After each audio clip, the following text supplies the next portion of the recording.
Hello बच्चों आज हम लोग एनसीईआरटी का रे ऑप्टिक्स में 9.4 एक्सरसाइज लेके आए हैं आपके सामने क्वेश्चन।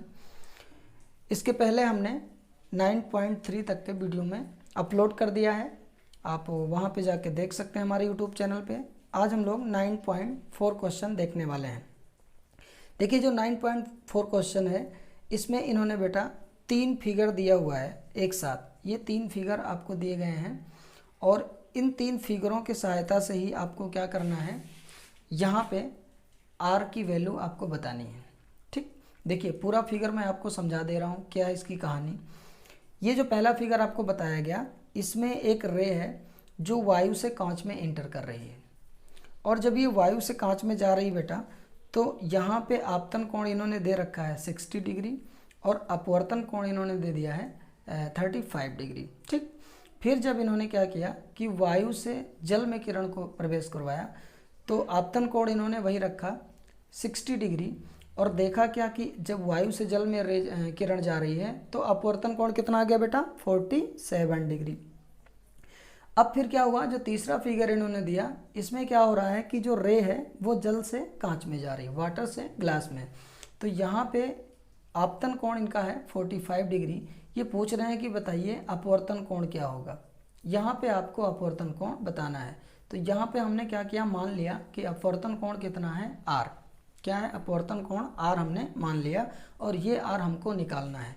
अब ये आर हम लोग देखो बेटा निकालेंगे कैसे, अगर हमको जल के सापेक्ष कांच का अपवर्तनांक पता चल जाए। ठीक, अगर हमको जल के सापेक्ष कांच का अपवर्तनांक पता चल जाए तो स्नेल के नियम से हम जानते हैं कि अपवर्तनांक बराबर क्या हो जाएगा, साइन आई बटे साइन आर। आई आपको पता है और आर आपको निकाल लेंगे आप बड़े आसानी से। लेकिन ये आपको पता कैसे चले, तो इसको जल के सापेक्ष कांच का अपवर्तनांक पता करने के लिए ही इन्होंने क्या किया है, 2 फिगर और साथ में दे दिया है। इसकी सहायता से हम लोग क्या करेंगे कि यहाँ पे वायु के सापेक्ष कांच का, वायु के सापेक्ष जल का निकाल के, और वो जो अपवर्तनांकों में संबंध आपको बताया था वहाँ से हम लोग बेटा निकाल लेंगे जल के सापेक्ष कांच का क्या होता है। तो मैं पहले फिगर के लिए देखता हूँ। देखिए पहले फिगर के लिए जब आप स्नेल नियम लगाएंगे, पहले फिगर के लिए आप जब क्या करेंगे, स्नेल नियम लगाएंगे तो होगा क्या, स्नेल नियम में आप जानते हैं बेटा कि स्नेल नियम क्या होता है, अपवर्तनांक n बराबर साइन आई, क्या होता है, sine I by sine R. यही आपका स्नेल नियम है। अब ये जो कहानी यहाँ पे मिल रही है, देखो यहाँ पे अपवर्तनांक आप देखिए वायु के सापेक्ष कांच का, तो इसको हम लोग ऐसे लिखते हैं ए एन जी, या ए म्यू जी भी इसको लिखा जाता है। तो यहाँ पे जब आप वायु से कांच में जा रहे हैं तो आप देखिए जब वायु से कांच में जा रहे हैं तो आपतन कोण कितना है, आपतन कोण हमारा है 60 डिग्री। कितना है, 60 डिग्री। और अब हम लोग अपवर्तन कोण की अगर बात करें तो अपवर्तन कोण देखिए कितना है यहाँ 35। तो यहाँ पे हमने लिख दिया साइन 35। ओके, यहाँ तक समझ में आ गई बात। अब आपको साइन के वैल्यू रख देना है, तो ए एन जी बराबर साइन 60 की अब वैल्यू आपको पता है कितनी, √3/2। कितनी, √3/2। बट साइन 35 की वैल्यू आप जनरली याद नहीं करते हैं भाई। कितना आप याद करेंगे, आपने याद कर लिया 30 का, 45 का, 60 का, इन सब का तो आपको याद है, लेकिन 35 का आपको नहीं पता। तो ये वैल्यू आपको कहाँ से मिलेगी, तो 35 की जो वैल्यू बेटा ये आपको टेबल से मिलेगी। साइन कॉस टेन इन सब की टेबल जो है रेफरेंस बुक में दी होती है, वहाँ से हम लोग इसको देख लेते हैं। तो साइन 35 की वैल्यू जब हम देखते हैं टेबल में तो ये हमें मिलता है 0.5736। ठीक, कितने मिलती है, 0.5736। ये वैल्यू देखना आपको आता होगा। अगर किसी को नहीं आता है तो उसके लिए मैं आगे वीडियो अपलोड कर दूंगा कि कैसे हम लोग इसकी वैल्यू देखते हैं। बड़ा ही आसान होता है देखना, तो वहाँ से आपको पता चल जाएगा। अब इसको बेटा क्या करना है, आपको थोड़ा सा सॉल्व कर लेना है। ठीक है, तो जब हम इसको सॉल्व करेंगे तो अब आप देखिए ए एन जी ये बराबर आपका हो जाएगा √3 का मतलब कितना होता है 1.732, और इसका पूरे का बटा कितना हो जाएगा 2, और ये आपका हो गया 0.5736। ठीक है। इसको थोड़ा सा अगर हम और सॉल्व कर दें तो ये आपका आ जाएगा 0.8660 और ये आपका हो जाएगा 0.5736। कितना हो जाएगा 36। अब ये कैलकुलेशन तो आपको करना ही पड़ेगा बेटा। तो ANG आपका कितना आ जाएगा, देखिए ANG यहाँ से आ जाएगा, इसको जब हम डिवाइड करेंगे तो ये हमारा आएगा बेटा 1 पॉइंट, जब इसको आप डिवाइड करेंगे तो डिवाइड करने के बाद ये आपका जो आएगा 1.51 के आसपास। कितना आ जाएगा 1.51। तो ये आपको मिल गया वायु के सापेक्ष कांच का रिफ्रैक्टिव इंडेक्स निकाल लिया। ओके, अब क्या करेंगे बेटा, अब हम लोग दूसरे फिगर की सहायता से, ये जो दूसरा फिगर आपको दिख रहा है इसकी सहायता से हम लोग क्या निकालने वाले हैं, फिगर बी में अब हम निकालेंगे ANW। वायु से जल में जब जा रहा है तो ANW जब हम निकालेंगे तो फिर वही sine I by sine r. Sine i कितना है, साइन 60 है, यहाँ पे आर कितना है, आर यहाँ पे देखो तो कितना दिया है 47 दिया हुआ है। कितना दिया है 47 दिया हुआ है। ठीक है बेटा, अब फिर देखिए ANW साइन 60 की वैल्यू अभी हमने कितना निकाला था, ये 0.8 कितना निकाला था, यहाँ देख लेते हैं 0.8660। तो वही वैल्यू आप यहाँ पुट कर दीजिए तो ये हो जाएगा 0.8660। अब फिर मामला आ गया 47 का, तो 47 वाला फिर वही काम आपको क्या करना है, टेबल से वैल्यू देखनी है। तो टेबल से वैल्यू देखेंगे तो ये होता है 0.7314। ठीक, अब इसको जब हम सॉल्व करेंगे बेटा तो ANW जब इसको हम सॉल्व करेंगे तो ये हमें मिलेगा 1.184। ये वैल्यू आपको मिल गई, ANW आपको मिल गया। ये आप डिवाइड कर लीजिएगा, इतना आएगा। ठीक, तो ANW हमको मिल गया। अब यहाँ पे हमने बताना क्या है, हमें बताना है R का मान। क्या बताना है, R का मान।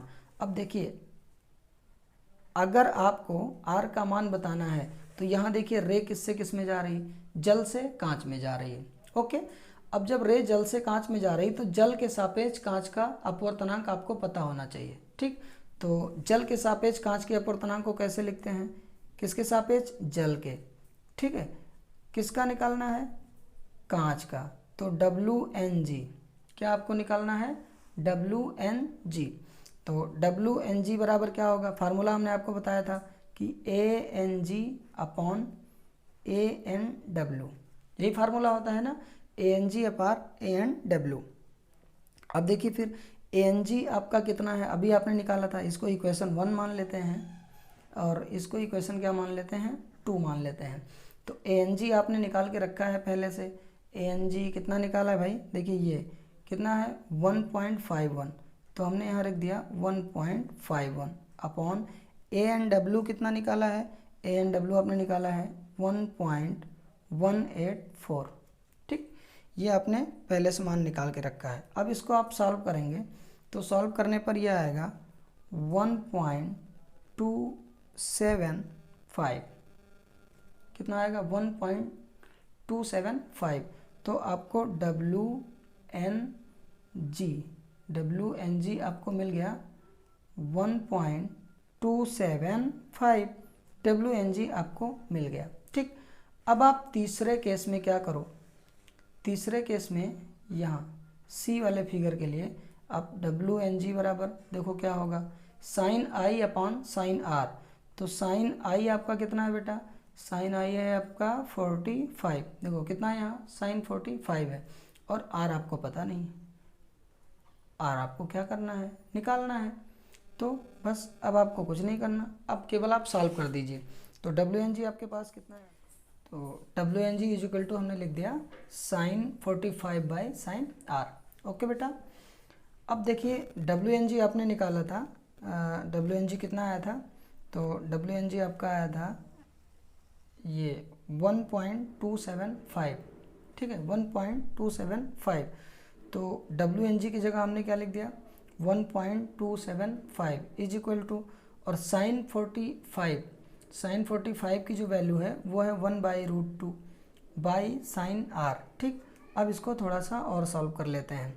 तो ये हो जाएगा बेटा 1.275 इज इक्वल टू 1 बाई, अब √2 की वैल्यू कितनी हो जाएगी 1.414, और ये आपका कितना आ जाएगा साइन आर ही रहेगा।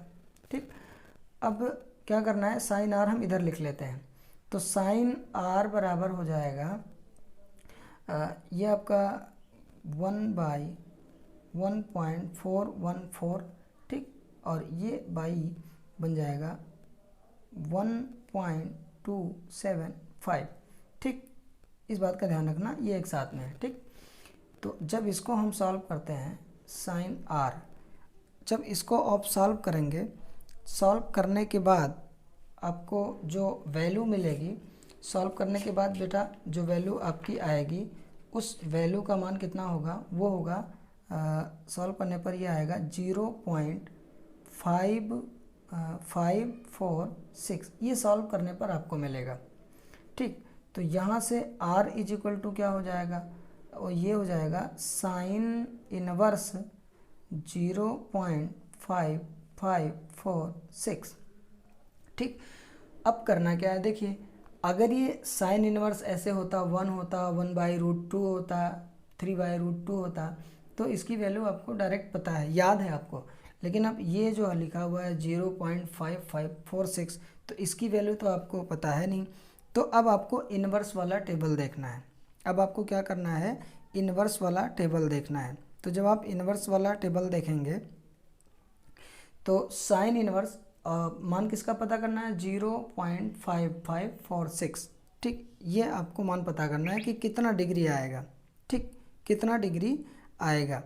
तो ये अगर हम लोग देखते हैं टेबल में बेटा, तो ये हमको मिलता है 33.68 डिग्री, लगभग कितना आएगा 33.68 डिग्री आएगा। तो ये आपका रहा आंसर कि यहाँ पे अपवर्तन कोण कितना होगा 33.68। अब कुछ बच्चे परेशान हो गए होंगे कि ये 33.68 कहाँ से आ गया। तो बेटा आप परेशान बिल्कुल ना हो, ये टेबल कैसे देखा जाता है, आप केवल फंडा को समझिए कि यहाँ मतलब क्या है, आप केवल समझिए कि इसका मतलब क्या है, ये कैसे आ गया है, ये निकालना हम आपको सिखा देंगे। ठीक, तो क्वेश्चन आपके समझ में आ गया होगा। ओके, फिर अगले क्वेश्चन में मिलते हैं। धन्यवाद।